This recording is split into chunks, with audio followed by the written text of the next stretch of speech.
IntellectualRadio.com. Feed your brain. Feed me now. Feed your brain. I'm starving.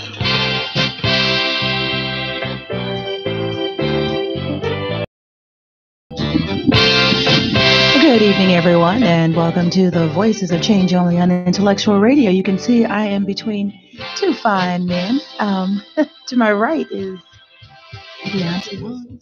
And you remember Mr. Wilson? He is the one that has a documentary, and we're going to talk about that in detail. Can you believe he's done with it? The first episode. And to my left, we all know who that is. That's, I would say Elliot, but he's no longer Elliot. It's E. Roland. Oh, y'all are terrible. I'm just little old me. Thank you. Little me, you looking mighty dapper. Did you? Oh, you know, Did you? You must have came home and changed because I know you had a suit on for church. I didn't. You had on that? I wore this to church today. Oh, I guess so. It's cashmere. Oops. No. God. Matter of fact, you can't talk because you were with me. You didn't want to tell me to buy this. You know, we. Anyway. Oh, yeah. You ain't getting the way I'm gonna get you. We're so happy to be here. We are here -1. Yes. Jimmy. Shimmy, coco. Shimmy had another engagement and couldn't make it tonight. You better come back to the ring. You're going on all these engagements, ma'am. You ain't lying. What'd you say? Don't have it in vain. Oop, don't come in void. No, I'm just joking. Yeah. I'm just joking. I'm just joking. Because you know we're going to hear about it next week. Well, we're going to really hear about it next week. Okay, so I typically start off with the scripture. So I'm going to start off with the scripture. But before that, I'm going to give a shout out to our two partners. And our two partners, they are GV Entertainment out of Chicago, as well as Oda Enterprises out of Indianapolis. Thank you so much. And Elliot said we're going to robustly look for some more partners. Yes. So I'm looking forward to that. Now, the scripture today comes from Hebrews 11:1 about faith. It's very simple, a one-liner. It says, now faith is the substance of things hoped for, the evidence of things not seen. Amen. Amen. And thought I'd start off with faith because today we're going to have news you can use. There's not a whole lot of news stories, thank God. I'm not going to even talk about the issue unless someone brings it up in Iran. If someone doesn't bring it up, I'm not going to. Not you? You're not going to talk about it? Nope. You're not going to talk about that and the plane being shot down and nope. And Iran saying that they did it. But clearly she just did. There you go. Well, I don't know. I don't even know why I got into this because I said I wasn't going to talk about it. It's all going to all be. That's what you say when you really want to talk about it, but you're not going to do it, but you end up doing it anyway, pretty much. Yeah. Yeah, and I'm not going to do it. And we're going to also interview Mr. Deontay Wilson. He was here 2 weeks ago. Yeah. And when he was here 2 weeks ago, he told us, I'm working on this production. It's going to be a docuseries. This is the first documentary. And, it wasn't done. So I thought, having done film before, right, I'm thinking, okay, it's going to take him several months to finish it up. Then it pops up. It's finished. It's done. So we're going to talk about how many nights he stayed up straight to finish that and how that happened. In addition to that, we said last time we were here because we started the conversation about Chicago and cannabis and weed being now legalized, recreational weed in Chicago. We're going to talk about that and the ramifications from it. I did do some light research. I probably have to do more research, and I will because it just I don't know. I will. We'll discuss that if time permits. In the meantime, we're going to go to the news you can use after a quick break. Again, Voices of Change only on Intellectual Radio. Yeah. Radio.com. Feed your brain. Feed me now. Feed your brain. I'm starving.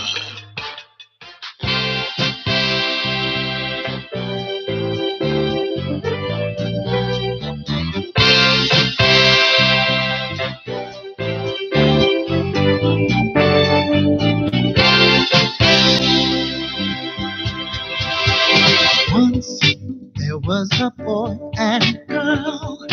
Boy said, I love you so. Girl said, I'll never leave you. They grew older and left each other, 'cause that's the way love goes. That's the way love goes. Then there's a time seems like you'll never find someone willing to love you. Keep on looking, you soon discover a mighty love will sometimes make you weep and moan. A mighty love, you sit all day by the telephone, 'cause you're all alone. You need a mighty love. Some say that you're sure to find true. For those of you just tuning in, you're listening to The Voices of Change on Intellectual Radio. What did that man just do to you? You did. Now you're sitting next to two bald ears. That makes you happy. You know, So that means somebody's watching. wait, somebody's watching. Somebody. Okay, so since you're watching, somebody comment, say hello, say something, and share. Share it and Share, have people come share, watch and Share, stuff. share. Share, This share, segment share, share. is the news you can use, and we don't have a whole lot of stories. And I'm going to start off with the first story. Canica, Puerto Rico. Puerto Rico has not stopped shaking since a 6.4 magnitude earthquake on Tuesday forced thousands of families to sleep outside, jeopardized the territory's weak power infrastructure, and frayed the nerves of residents who have endured more than 2 years of catastrophe after catastrophe. Unceasing seismic activity on a fault just off the southern coast has pushed damage estimates to 110 million, and municipal authorities are weighing evacuation orders for residents in pueblos such as Guanica, where another 6.0 magnitude aftershook on Saturday, and it rocked the region and threatened to topple anything that hasn't already collapsed. Those people have really went through it with minimal funding. I saw. You guys see the pictures of it, the houses, and I've been like out of the loop. So okay, this you is haven't my been first watching the time hearing news. about it. Okay. There's enough news going on in your own backyard. I don't even turn the TV on. I'm so bad. So what have you been doing without putting you on blast? Ooh, well, you just did. Oh, Wow. sorry. Oops. You haven't been watching news. I know you're almost a news junkie. I Call me up and tell me, did you see this? Did you hear yeah, this? And you haven't done I that. just have not done it. Well, you know what? Well, we'll get into that. But I started teaching this week. Oh, that's So, right. My yeah, bad. so my I haven't bad. been home to like. I get up and hit the door. I don't even turn the TV on anymore. Those third graders are running you, right? I have just about every grade: first grade, second grade, kindergarten. I got all the grades. Mm. Something about that third grade. We'll talk about that later. What I'll say is that traditionally, I have been a news junkie, And I'm experimenting with disconnecting the last couple of months. do you disconnect at a certain time or totally? No, I've totally disconnected these last couple of months, and I'm happier. Yeah, look, that's You're it. happier? I'm a happier Yeah. person. It's because I want to stay informed, but it's like the constant breaking news, the constant. It's like a roller coaster with this guy at the helm, and I need to get off for a while anyway. I don't like this ride. Let me off. Yeah. I don't like the ride either because a couple of nights I was just up watching CNN, BBC. I'm like, why am I doing this? Yeah. Yeah. I'm missing my When sleep. you I'm start- getting nervous. when you What is start this? dreaming about it, it's like, I know. nope, Yeah. cut it off. What is this? Ain't got time. No. All right. So Mike Tyson dropped by T.I.'s podcast. Expeditiously. The capital T threw me off. Yes, sir. This week and talked about several topics, including his children. In one part of the discussion, the retired boxer said that his kids aren't attracted to black people and it may be his fault.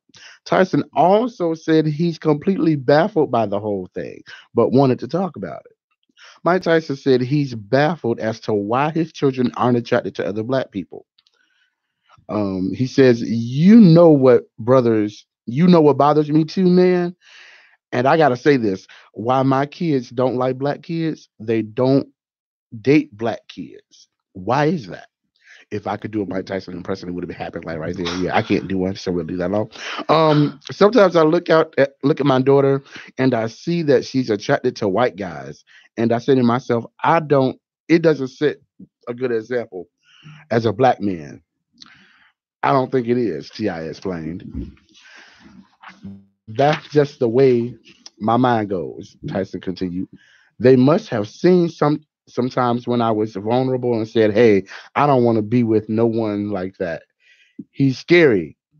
I think it's the aggressiveness I think it's the confrontational stuff they think. Tyson explained that it's a problem that his son has too when it comes to being attracted to black women. I'm like, what the F word? Is wrong with you? You don't like her? Tyson said he'll ask his son, and I don't understand the concept, their vision, what they see. That's what confuses me about my kids. The 53-year-old has been married 3 times and reportedly has 7 children. He's married his third wife, Lakaya Spicer, in June 2009, and they have a daughter and son together. Tyson also had a daughter who passed away in 2009 at age 4 after a tragic incident on a treadmill. Quite. Do you think interesting. do you think his kids, because it's apparently bothering him, seemingly don't want to hang around black people because of his example? That's what he kind of Possibly, thinks. possibly, You think? possibly, because your parents kind of form. In some cases, your parents kind of form your view of things and people because they're the first people you really see, and you kind of come. I would like to think you compare a lot of what you see to your parents, and what they do. Now that's not what everybody. That's just my opinion. No, understandably. I mean, I wonder how. I mean, how exposed are they to other examples of black men? I mean, if Tyson True. is the only black man in their life, I mean, that might be, I guess evidence. But I mean, I'm sure they've been around black men who aren't necessarily volatile. Hmm. So I don't know about that. Yeah, this is kind of tough because it doesn't resonate with me either. You look up to your dad, whatever he is, and I don't know if that would totally mold your opinion or distaste for black people. I think that if you heard it in your environment, how black people are like this and black people are like this and black people, that would mold it. And you don't want to be associated with it. Right. That would And mold it. and that may be And I something and that I he don't may know. have said And around and them. I don't know. I don't, Now, again. now that's a conversation. Now that to me is a more compelling conversation. Yeah. Like this idea of why so often we have to feel like we have to divorce ourselves from our Right. blackness. You know what I'm saying? Mhm. Under certain circumstances. But again, I'm sorry. That's a bigger topic. Yeah. And then that's just our opinion. That's all I'm asking Yeah. is our Yeah. opinion. Sure. So Yes. Yes. interesting. Oh, I'm up. Okay, sorry. Atlanta Hawks guard Trae Young has taken steps to relieve more than $1 million in medical debt for some Atlanta families.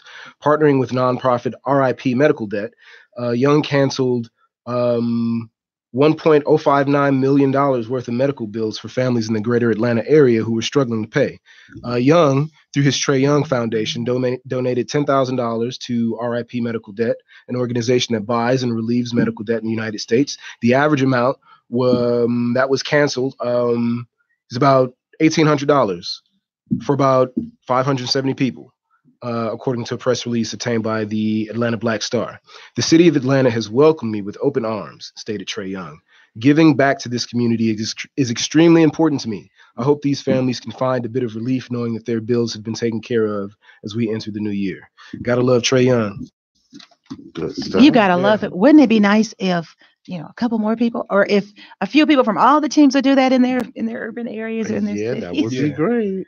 I was impressed. I don't know. Do you guys know Trae Young? No, I mean, know certainly of him certainly as not a- personally. But no, but know of him as yeah, a- I dig his game, definitely, yeah. Is he good? I mean, Oh yeah. People Oh. compare him to Steph Curry. Really? Yeah, I mean, Is he he's new? Sick. he's this is his. I think this is his second season. His rookie year was last year. Oh wow, this and is he's given sophomore season. already. Yeah, he's Where's yeah. he? I don't know any history on him. I thought it was interesting. Interesting story. Yeah. Trae Young. Someone you should know. Yeah, I'm gonna have to look that up. Out of London and talk about divorcing one's race. Not that I'm not saying the United Kingdom's royal family will gather Monday to discuss Prince Harry and Meghan's role in the monarchy after the Duke and Duchess of Sussex announced they are stepping back from royal duties, a palace source told ABC News. Queen Elizabeth II, along with Prince Charles, Prince William, and Prince Harry will meet in their treehouse to go over the next steps. UK media reported Saturday that the Queen wants a solution found before Harry's next scheduled public appearance, a rugby event at Buckingham Palace next Thursday. Meghan, meanwhile, has flown to Canada, where the couple and their 8-month-old son Archie spent a 6-week Christmas break. They announced this week they plan to balance their time between the UK and North America, with Canada their likely base. Meghan is American, but lived in Toronto for several years while filming the show Suits. My show.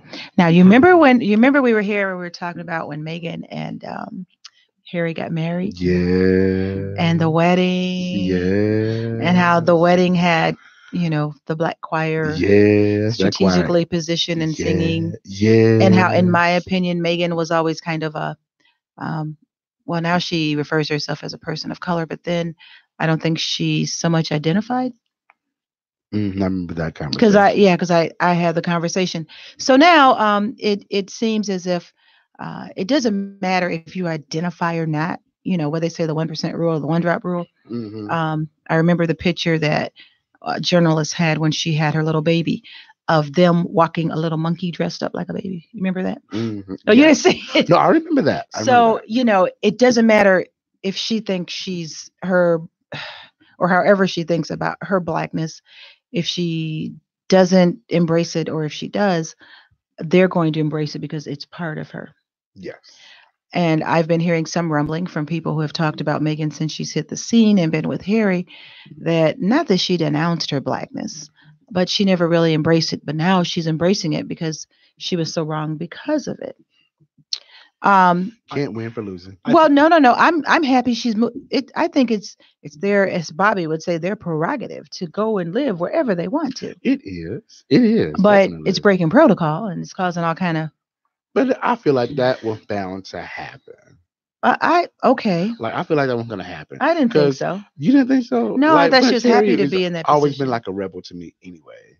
Well, like his mother, yeah. Yeah. So he's always been like a rebel. And I think somebody like Meghan kind of brought more of his rebel side out. So I'm not surprised at this at all. Just I don't care about them, frankly. I get but it. the larger issue, Oh okay, my gosh. I'm sorry, but the larger issue of that's a real thing. why it is that too many of us are afraid to embrace our blackness is something that more people need to talk about. And I think that the primary reason is that we don't know enough about ourselves. We don't know enough about our history. We have bought into the narrative that somehow black means cursed, black means less than, second class. Didn't they teach people that not in your generation, but seriously, years ago? Sure, there was a whole They were science saying behind biblically, it, wait, they were behind even white supremacy. Yeah. And we are still drinking that Kool-Aid. And I don't think enough of us realize it. Yeah. I think enough of us do realize that when you have people in the media and people in the arts saying that they wanted to marry a Caucasian woman because that's the only way they could have a beautiful child. I don't have to say any names. You don't know who said that? Yes, I know who said that. I don't have to say any names. That was a topic of discussion on one of these shows. Yeah, colorism. We talked about colorism. Yeah. Too many of us hate ourselves. And that is what's self-hate is core. real. It's a self-loathing and a wish that we could meet the standard of beauty that, is posterized by the mainstream. Mm-hmm. And the standard of beauty being closer to white. Yeah. A Eurocentric standard of beauty. Sure. Yeah. You think that's only for women and not for men? Just asking. You starting up stuff. That's a good question. I mean, let's be honest. I mean, women are women are the sexier gender. And so whatever the standard of beauty is for women in a given society, that is the standard of beauty. And I think that there's more diversity now. Okay, there's more diversity now in in the entertainment industry and all of that. It's certainly in the fashion industry, sure. But diversity is still no substitute for equality in my mind. And what we need is equality. We won't get there until we really start to see ourselves as equal. And I think too many of us deep down have bought into the white supremacist narrative that we are not equal. And that's why we run from our blackness. Okay, so do you think, in your opinion, do a lot of us feel inferior then? Mm-hmm. Mm-hmm. I think that You don't. No, but I'm- is that no, old, I'm just is that old no, is that old that old the white man's ice is colder. Okay? This idea that, oh man, this is a bigger topic. Okay, but like one of the things that integration did, for instance, was that it I had a show on it too. okay. Yep. We need Okay. to come there. Your opinion. One of the negative things that it did was that it destroyed our economy. Amen. Okay, because as soon as black people were able to go and shop at white stores, They went they shopping assumed Ooh, that it would be better They over still there. do. Rather, and we still do. And so we continuously send money and resources out of our community yeah. into the hands of people who are not going to pour any of that money back in. And that's part of the problem too. But at the core of it is this white supremacist notion that we are not good enough and that what is white is right, what is white is better. Yeah. And until we address that, then we're always going to struggle. Yeah. I think it's about time we haven't had a show on that. I know Black History Month is next month. Yeah. So I'm going to line up some shows. I love talking about that topic. It resonates with me because I know so many people that fall into that and feel that way. Yes. And so few people that fall into, when we were growing up, we had this Muslim guy back in the day. Remember the mosque on the south side? Yes. And there was a huge Funny Muslim Island. population years ago. Mhm. Well, we had a Muslim guy who would come to the house all the time. And as little kids, he told us we were kings and queens and brought all these books to us, and they make us read. Dad always made us read. But so we thought we were royalty. Not that we thought we were ever better than anybody, Mhm. but we thought at least we were as good, at least. Yeah. But so many people didn't feel that way, or they were struck by you're dark, so you're like this, or you're like this, or you're like this. You light Or skinned back in and- the day when I was in school years ago, and that was a topic we talked about too with colorism. Lighter girls were always thought to be pretty, Yes. if they were pretty or if they weren't. Right. Because You they were pretty light. because you're light skinned. Yes. So that impacted us in so many ways that we haven't even addressed, and that's another topic we're not going to talk about right now. Is reparations. So we're going to leave that where it's at. Moving forward. Moving forward, and We're moving. we are going to go and interview Mr. Wilson and ask him Mr. about Wilson. how Mr. Wilson finished. First time I've heard that. I like that. No, Oh, Mr. Mr. Wilson. Oh, Mr. No. Wilson. You don't even remember where that's from, do you? No, what is it? Where's it from? Dennis the Menace. Remember? Oh, Mr. His neighbor. Wilson. Oh, Mr. Wilson. Oh my God. You remember that? Unfortunately, yeah. I'm certain he gets it a lot. Oh, Mr. Wilson.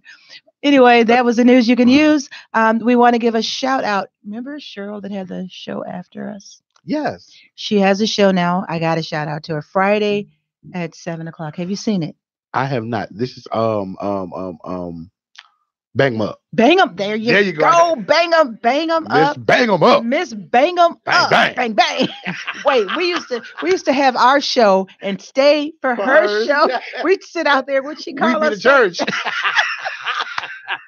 With the Lightfoot report and things of such nature. Well, she doesn't do that anymore, but she talks Yeah. about Lightfoot. Yes. But she is so engaging. She's been doing it for a couple weeks now, and I'm like hooked. 7:00, if I'm in my car, wherever I'm at, I'm listening to her, Bang 'em Up. and which is not a surprise to me. The girl is blowing up. Of course. The girl is She was blowing blowing up. up when she was after Yeah, us. yeah, Good. she So is, That's great. I don't know if it's a new time slot. I don't think it's so much a time slot. I think it's content, because what I respect about her is her research. Yes. she digs and she deep. does. She her digs deep. research. Yeah, she digs deep. does. So we'll be right back right after a quick break, and we're going to come back and we're going to interview Mr. Mr. Wilson. Wilson. We're still doing that.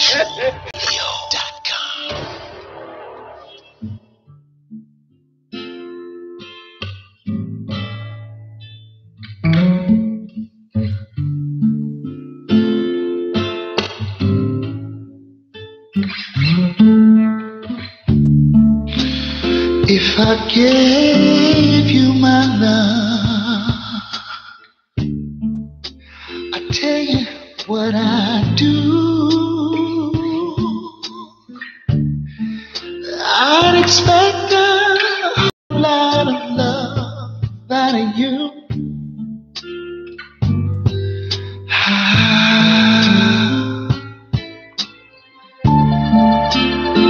You got to treat me good,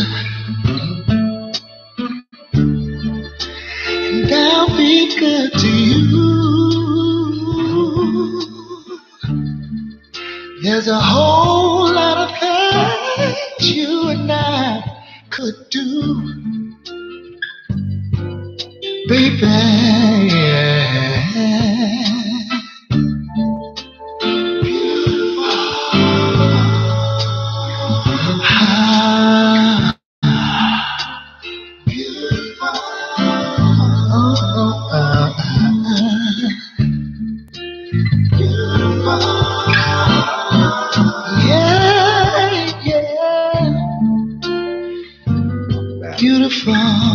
For those of you just tuning in, you're listening to the Voices of Change and my friend right here, Mr. Wilson. If you heard the song playing during the break, that's, of course, who is it, Ellie? Come on, tell us. Kudos, Mr. Hall, Dante Hall. The one only. I dig your flavor, brother. I dig it. Dante Hall, when you gonna come back here? You got to come back. You got to invite him. Well, he was going to come for Christmas, but everybody got sick and we canceled the show. He's going You to can invite him back soon. I'm certain. Valentine's Day. Beautiful. Or Valentine's month. Yeah. That day. Something like that. Valentine's Day is a Saturday this year, so. Friday. A Oh, Friday? yeah, that's right. Yeah. Oh, yeah, Wanda, no. That's her birthday. Oops. Uh-huh. Oops. That's her birthday. I know that. That's why I wanted to know. So we are You going only to, get one gift. You don't get two. we are going to You have either to get have Valentine's Mr. Hall or back. birthday. And I don't know how I can twist your arm to have you sing beautiful. Maybe I can tell you my birthday is February 4th or whatever day Sunday is. I want her to knock the lie Okay. on the internet. Okay. I'm stretching the truth. My birthday's in August. That's a long stretch, ma'am. but if, oh man, and I don't know even if he can sing publicly. You know what I mean? Yeah, that's a good question. Yeah. So I'm going to have to hit him up and find out how his schedule is, if he's in the country, in town. And we will get to your restaurant. At the very least, yeah, we need to interview him. All of us are going to get to the restaurant. We're going to even try to take Deontay with us. Yeah. I'll go. If he's singing, I'll go. Oh, yeah. Well, he was, he was cutting up the other night at the restaurant. Did you see it on Instagram? No, you know. Oh, my God. Well, you know I would be. He was cutting up. So, yeah, he sings there. But if I can get him to come here and sing at the studio, beautiful. Oh, it my only takes a God. phone call, Jay. Oh, yeah, you told me that before and it worked. So. Uh-huh. Okay, so now we're going to start with our interview for Mr. Wilson. We like Mr. Wilson. Okay, Deon. We like him. We like Mr. Hey, we like him, Mr. Wilson. That's the downfall of being a songwriter. You just pick up a song out of the air. That was different. See, That was I got to different. give you something different for your people. Oh, gosh. Okay. Okay, let's start with this. Deontay. Mhm. Now, when you were here last time, you were talking about you were finishing up and, you know, you had everything in your mind and you wanted to do a docuseries and you have this person in your mind. Mhm. And now you come back 2 weeks later and it's done. It's Mhm. out there. I've been passing it and sharing it. Mhm. How I did you appreciate finish it? that. How did you finish it like that? Coffee and Coke. You mix them up. As in the soda. Oh, you know what? Oh yes. Oh. Certainly. Yes. We got to be clear Coffee. now. We got to be clear. We And gotta be clear. Coca-Cola. There we go. Oh, Yes. my gosh. You You didn't sleep? couple sleepless nights, a few sleepless nights. Some help from my boys, from my brothers. Shout out to Sherman Hall, Wes Kit, and the kid Turtle. We got together. I had this concept for a framing device inspired by Mr. Rogers' Neighborhood. Oh, I love that. Did you And see it? I'm A gonna see beautiful it, day so- in the neighborhood. Oh, that was so cute. And so- I'm definitely gonna go see it. So. And so Father Larry over at St. Agatha sort of let us use the parish dormitory to shoot it, and we shot it, edited it, and screened it, put it out there in maybe about a week, less than a week after I saw you. Yeah. Oh, it was done that quick? Yeah.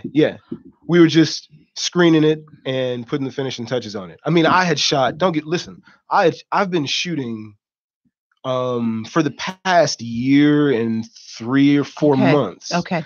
On the project I started on, and I had a bunch of stuff that I couldn't use for the project I started with, and then I got inspired.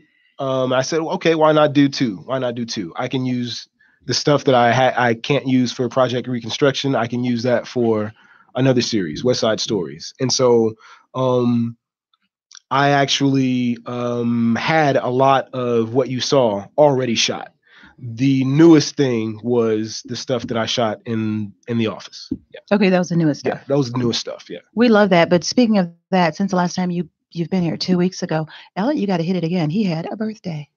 Oh, yeah. Oh, did he? Yes, he did. I did. Yeah, Yes, he did. Yeah, it was Thursday. It was this past I happened Thursday. to text him about something else, and I went to Facebook, and there were like all these nice looking guys, and he was standing there, and they said happy birthday, and I'm like, it's his birthday. I said, is it your birthday? He's like, yeah, just Yeah. a schedule. Those nice looking guys. Those are my brothers. Yeah. There was like 5 of them. How Maybe, right? about Well, it? yeah, I have 4 brothers Okay. on my mother's side, 2 brothers on my father's side. Okay, because all these guys are on. This is all my All she brothers. sees on- all them guys. We gotta watch. I'm this. just, no, All she They're sees very very handsome men. Yeah. They are. All It she sees, these guys. These but guys, these guys. it's happy birthday, Ellie. So you have to sing to him. Oh, I got. Oh no, you don't. Janice, you start. If I had my preference, you don't have to do that at all. We can just Now they don't Dante Hall. He'd be like, just yeah, keep go ahead on and going. sing. There you go. That's Dante Hall. He like, come on, sing. Bro, okay, sing, right, bro. right. But he's not shy, but he doesn't want the That's light. okay. You're sitting in the light, so you ain't got no choice. But it's okay. I'll let you be great today. Thank you, Okay. thank you. Oh, awesome. No. I'm not. Happy birthday, See? Marilyn Monroe. Yeah. To you. No, I mean it's over. It's over. I mean it's over. It was in the past. But, Oh my no God. more Just what 2, 3, 4 days ago? Whatever. Okay. So when you were filming this, particularly the last part, since you had pieces of it ongoing from a year ago up to now, did you run into any obstacles? If so, which ones did you have? You had a lot of obstacles, huh? Yeah, I did. Okay. Okay, so settle in. I started this journey documenting my effort to meet my father's family. I think I mentioned that last time. And I realized I was really telling 2 stories. There was, my family's story, but there was also the story of where we come from, the West Side of Chicago. And so I was trying to figure out how to meld those 2 stories, and it really wasn't working out. And I started playing with the idea of doing a separate series. And while I was in the middle of that, a nephew on my father's side, my sister's son, he came to me with a problem, and he is a young up and coming artist. And so, I felt some empathy for him. He got beat out of some money by a concert promoter, and he was short on his rent. And so I did not have the money to give him. I had just bought a new camera. And so I hooked him up with St. Agatha to get a bridge loan. And well, dang, I need to go there to get a bridge loan. I'm just no, I'm it was. sorry. I don't know why I'm. It's not for It you was now. Listen, it was. St. Agatha took care of my family, and I thought that I was bringing family to St. Agatha who would appreciate it, and he didn't. And I went to confront him about it, and to get some form of payment for the church. Oh, so he got the loan, but he didn't want to pay after he got the loan. After several months, Yeah, he hadn't made a single payment. That happens, yeah. That's a risk yeah. And so I went to confront him about it. And believe it or not, I have a temper. especially when I see good people being wronged. And long story short, I thought we had an agreement. And when I left, he called the police. Did And you end up in jail? I ended up in jail. Why did I know that? Why did I know that? What kind It of soured me. It foolishness? soured me on that project. And Oh. I still haven't gone back to it. I've tried to pick up editing where I left off. I was very wounded and still am. And so I started pouring my attention into West Side Stories until I can find my way back to that project. But it's going to take some time for me. I see. Yeah. So, how did you select the woman featured in the documentary? Wow. Okay. So I went over to St. Anthony's to interview another mental health professional working guy? there. No, this is a woman who didn't show Okay. up who did not show up in the series. Okay. She in that episode she introduced me to because we were having this debate. She was not Black, and I was looking for preferably a Black female mental health professional who had some experience working on the West Side in North Lawndale in particular. So she's like, I'm not exactly what you're looking for. How about this woman? So she calls in this lady. She introduces her as Sheila from the West Side. My mother's name is Sheila from the West Side. And so there was just something about her energy that was just infectious, and I was immediately drawn to her. After a couple of minutes of conversation, I just felt at home with her. There was something so homey about her. And I really wanted to know more. And so she let me follow her around for a while. And I was like, this is the story right here. This lady is the story. This lady is the story of the West Side right here. She is the physical embodiment of the resilience, the spirit of community. You know what I mean? The the edge. You know what I mean? Everything that is, for me, the West Side, I was finding in this lady the more I hung around her and I filmed her. Yeah. Wow. He answered both questions. So I'm going to go to, have you started on your next documentary? Since it's going to be a docu-series. Yes, ma'am. Okay.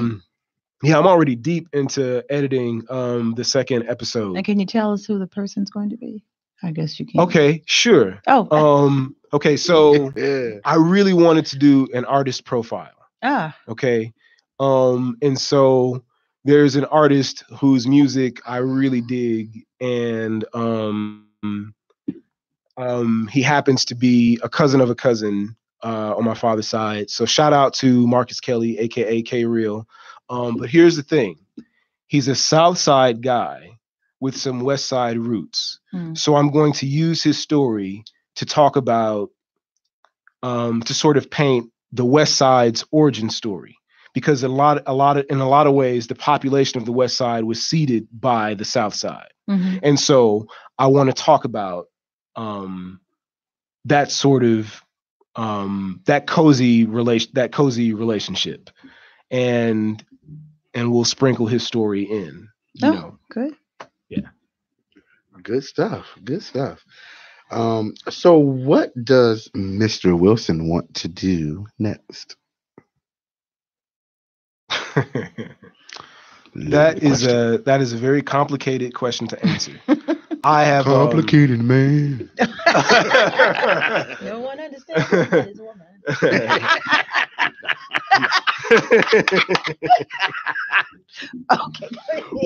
Okay. Elliot. Don't mind me.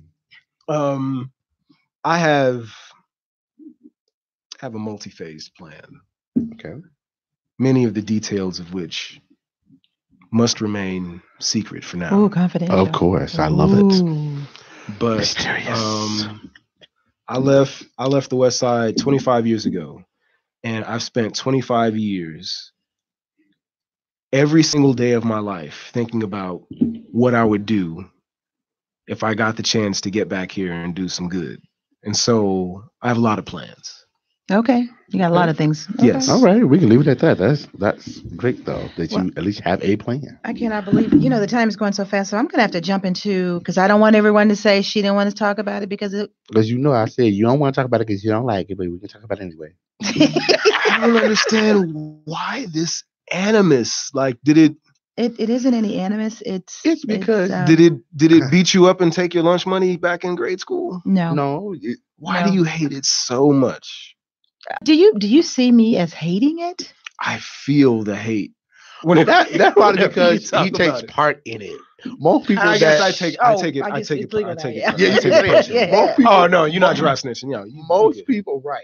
Most people that do marijuana, listen to me. Most people that smoke weed or what have you, like it's coke. Stop it. Most people that smoke weed, are, of course they're cool with it, and people that don't are looking around like ew, and so they feel like, oh, you hating? No, we just don't necessarily care for it. Well, I guess I'm not saying that's you, sure. but some people are like that. But it's the same thing like people that drink and don't drink. I don't care for you to drink because I don't drink. You do what you want. I'm just not going to do it. I don't care for it. It's not that we hate weed or nothing like that, but for some people, like for me, I cannot necessarily stand the smell. It literally makes me sick to my stomach. Okay. Yeah, I'm always interested in the reasons behind why people Like I didn't know you thought I hated it. I just thought you thought I had a distaste for it, and I thought it was a gateway drug. But okay, so I'm going to start out with the data, gateway drug. and then that's what she calls So it. is beer. Anything. beer is a gateway to rum and vodka. Okay, so coconut rum and vodka. Okay, you gonna call it right. So I'm going to start with the data, and then we're going to go backwards. So We got data. yeah, some of the data. So the first one is smoking marijuana safer than smoking cigarettes. And I figured when I looked this up, I'm like, okay, I'm going to go to sources. I'm going to go to medical sources, health sources, and find out. And it says the bottom line is yes. Smoking marijuana is safer than smoking cigarettes. Cigarettes have over 401 unknown chemicals in them. However, all smoke in the lungs can have a negative side effect. So choosing a new way to intake your cannabis is key. Cannabis is medicinal at first and has many healing powers. I've heard that. And there really are no reliable studies that link weed and unfavorable health effects, as in the case of smoking tobacco. Although marijuana is not physically addictive, both have been found to cause dependence, and tobacco can lead to a serious substance addiction problem. So, and everyone who smokes weed says it's not addictive. It's not addictive, right? We were talking about this the other day. Everyone who smokes it says that. They say that. You get dependent on it, though. You get dependent. That's what I was saying, because what I've found just in just my surroundings, certain people I know use it as a stress reliever. When it gets too stressful, I gotta go smoke. I'm like, but there's 1,000 things you can do. But that's what you choose. But if it relieves stress, then in my opinion, as much as my distaste for it because of the smell and how it affects me, but if it relieves stress and that's medicinal in itself, because you think about stress with all those metabolic problems like high blood pressure and all that stuff. And I don't doubt that. And I don't have anything against it. I'm just also like, there are other things you can do aside from that. I feel like that's the thing that you choose to go to. That may be the thing that's readily available to you. True. So, I'm like, there's a 1,000 other things you could do to relieve stress, but that is probably the thing that, you go to. So. And I always look at anyone who knows me know that I'm always looking at the economic impact. And I have yet to deep dive and find out the economic impact toward Black people. But I'm just going to do generically. Generically, so again, this is just generic. It's not sliced and diced to really tell the story of how it impacts us. And I remember, a lot of you probably don't, when they first had the lotto, they said the economic impact of the lotto was going to be fabulous and help the school system, help this and that, and do all these things. So sometimes what they say, we just have to watch and see. But this is what it says to start with. Since Illinois is legal, an estimated 1.6 billion of recreational marijuana would be sold in the state, in part due to regional tourism.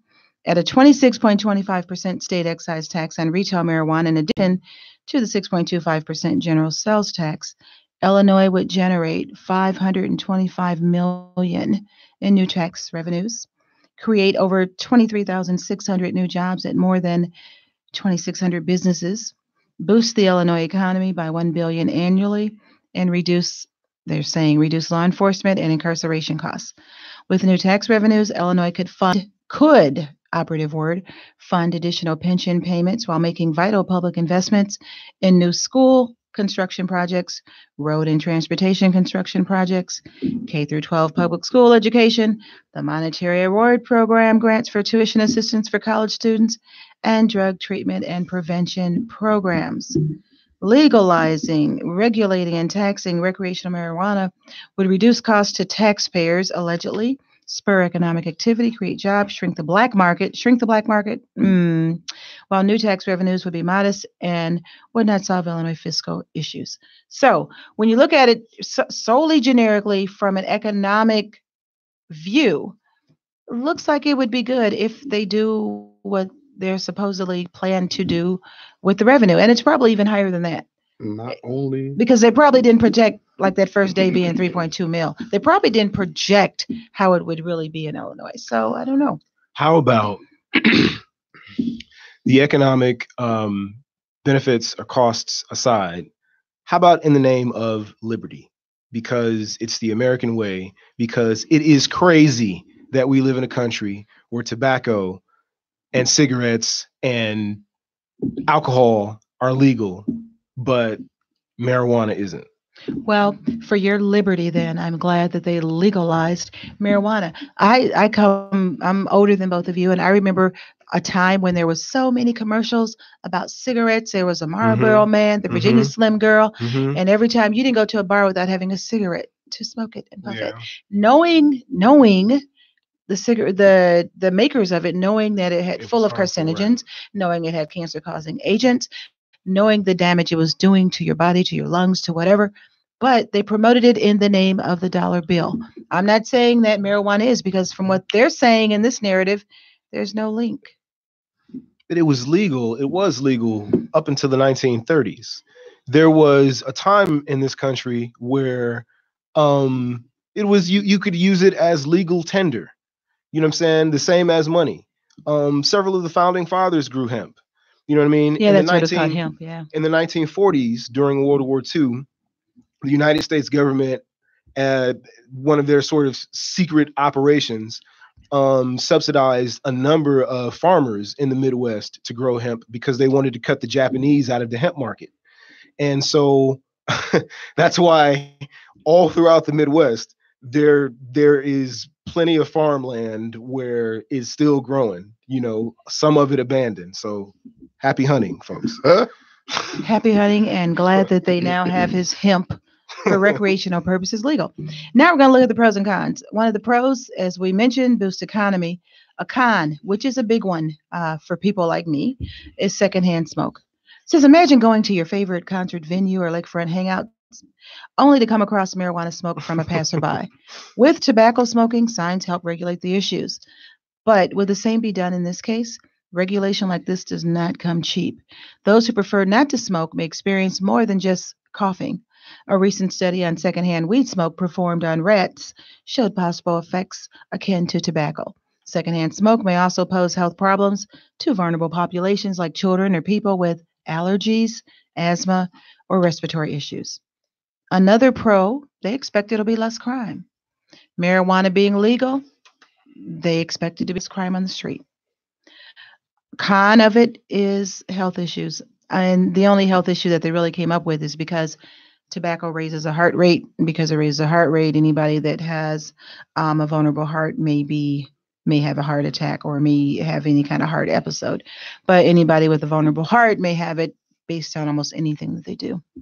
A pro is wider access for medical. A con, which is an interesting one, is increases in driving incidents. This is only allegedly, and I'm very skeptical of that statistic. And they're actually going by what Colorado. Colorado saw an increase the first year in fatalities of 62%. But you got to look at the data, and I'm always one to look at the data. An increase of 62%, and I'm not saying that a life is important, but an increase of 62% may not be that much, but the increase may be significant. Another one that they mentioned was in cities and states where it's legal, children 12 through 17 are more likely to use it than in states where it's not. And they say that's something that shouldn't be ignored. You might be able to say the same thing about cigarettes. It's true. I mean, look how many kids they smoke at 8, 9, 10. Yeah. That's absolutely true. That's absolutely true. I mean, so when I really look at this, everybody by now, people who partake in weed, they probably know all the ins and nuances. They know who can buy it. They know who can sell it. They know how much they can possess, right? Probably 30 grams. Everybody knows that. Where they can smoke it legally. Hopefully they do know that in one's own home. That can affect me if we're in a condo or in an on-site cannabis-related business. They know where it's prohibited, I hope.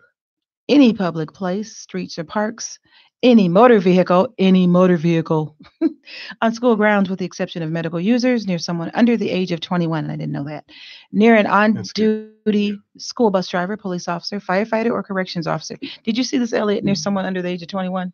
I did not know that. Some of the ones under 21 do it. Mm-hmm. And can I grow marijuana? I didn't know this was surprising. Medicinal marijuana, people can grow up to 5 plants. If it's for recreational, you can't. I thought that was interesting. Well, that don't make sense because if you can grow Why it, does it why make go sense? buy it? If you can grow it, why would you go to if we're doing this to to spur the economy, like, yeah, we don't need you mucking it up. Yeah. Right. I thought they were also doing it because they wanted to get clean weed and not stuff that's laced in some of the stuff that's on. But who says that stuff is all the way clean? Well, if they're growing it out there, well, okay. I don't trust none of it. For the fire for there have been stories where people have had laced weed. For the final one, using cannabis is legal, but it can get you fired. In Illinois, employers are allowed to fire workers who bring cannabis to the office, show up impaired, or fail random drug tests. That's fair. That's fair. It's well, they're going to get challenged with that, and they probably know it because even though it's not federally legal, it's legal in our state. It's in your system for 30 days. So if my job can test me at any time randomly, and if I've had it in my system 30 days, I can get fired. Yep. They're going to challenge that. I mean, if you do something, they're going to challenge that. If you do something where people's lives are in your hands, no, they're going. You don't get. I'm sorry, you don't get to smoke, but you're not going to get anywhere. I don't do anything with people's lives in my hands. They gave us an email saying that if it's in your system, when they random check you, they have the option to do that. That you can be let go. On that note, unfortunately, it's time and we have to go. We have the next show coming up, and it was exciting here. We had some great discussion with our friend over here and Elliot. So have a blessed week. See you later. Peace out.